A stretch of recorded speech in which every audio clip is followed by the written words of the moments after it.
નમસ્કાર દોસ્તો, એક વિચિત્ર અને અજીબ કેસ છે તે સામે આવ્યો છે। સામાન્ય રીતે ક્રાઇમની ઘટનાઓમાં અલગ અલગ કેસો છે તે સામે આવતા હોય છે, પરંતુ આજે જે કેસ સામે આવ્યો છે તે ન તો ક્યારેય કોઈએ જોયો છે ન તો સાંભળ્યો છે।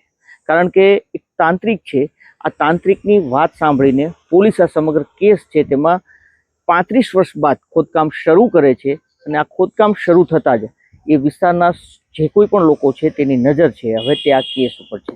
આખરે આ કેસ શું છે, 35 વર્ષ પહેલા એવું તો શું થયું હતું, તાંત્રિકે પોલીસને શું કીધું છે અને શું સમગ્ર મામલો છે, આ તમામ મુદ્દે વાત કરીએ। વિડીયોની શરૂઆત કરીએ। નમસ્કાર દોસ્તો, હું છું દિલીપ મોરી અને આપ જોઈ રહ્યા છો નમસ્તે ગીર। આપણા ગુજરાતનું અમદાવાદ અને અમદાવાદનું વટવા છે। આ વટવાની અંદર કુટુંબનગર કરીને એક વિસ્તાર છે। આ વિસ્તારમાં પોલીસે જેસીબીની મદદથી એક મકાન છે જે જૂનું તેમાં ખોદકામ શરૂ કર્યું છે। કહેવાય છે કે 35 વર્ષ પહેલાની ઘટનાને લઈને આ મકાનની અંદર ખોદકામ શરૂ કરવામાં આવ્યું છે।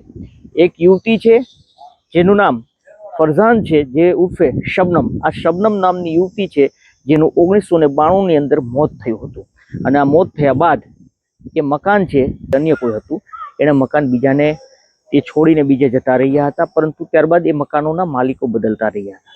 પરંતુ આ જે ફરઝાન ઉર્ફે શબનમ છે તેને એક યુવાન સાથે એ સમયે લવ હતો અને આ યુવાનનું નામ હતું શમસુદ્દીન।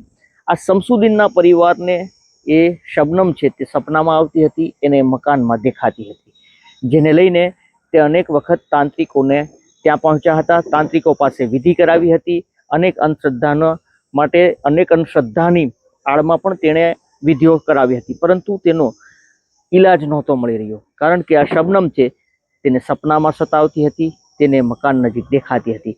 આખરે આ સમગ્ર વાત છે તે પોલીસ સુધી પહોંચે છે અને ક્રાઇમ બ્રાન્ચ છે તેને આ વાત જ્યારે મળે છે ત્યારે ક્રાઇમ બ્રાન્ચ ત્યાં પહોંચે છે અને હવે ક્રાઇમ બ્રાન્ચ દ્વારા એ જગ્યા ઉપર ખોદકામ શરૂ કરવામાં આવ્યું છે।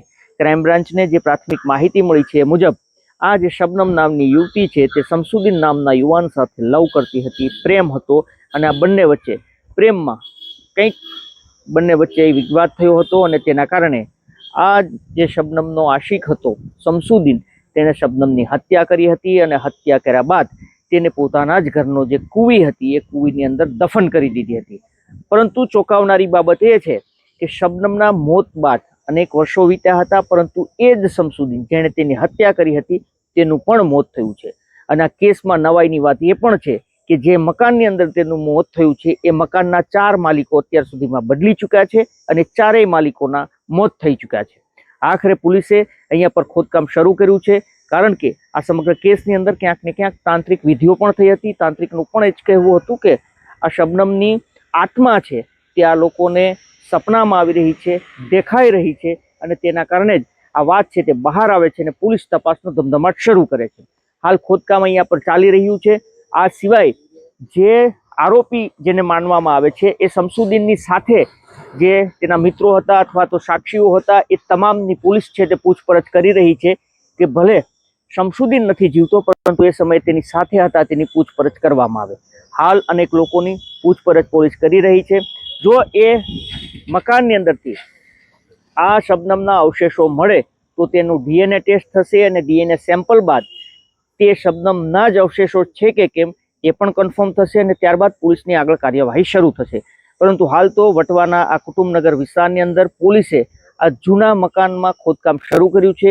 આ મકાનમાં લાંબા સમયથી કોઈ રહેતું નહોતું, કારણ કે તેમાં ભૂત થાય છે, તેમાં આ યુવતીની આત્મા છે તેવું મનાતું હતું અને તેના કારણે જ એ મકાન બંધ પડ્યું હતું। પરંતુ હવે અહીંયા પર પોલીસની કાર્યવાહી શરૂ થઈ છે, ખોદકામ શરૂ થયું છે।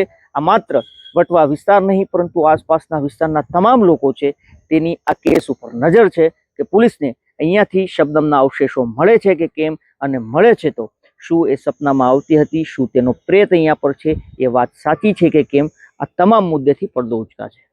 આપ જોડાયેલા રહેજો। આ જ મામલે આગળના દિવસોમાં તમામ અપડેટ છે તે આપના સુધી પહોંચતી રહેશે। ધન્યવાદ।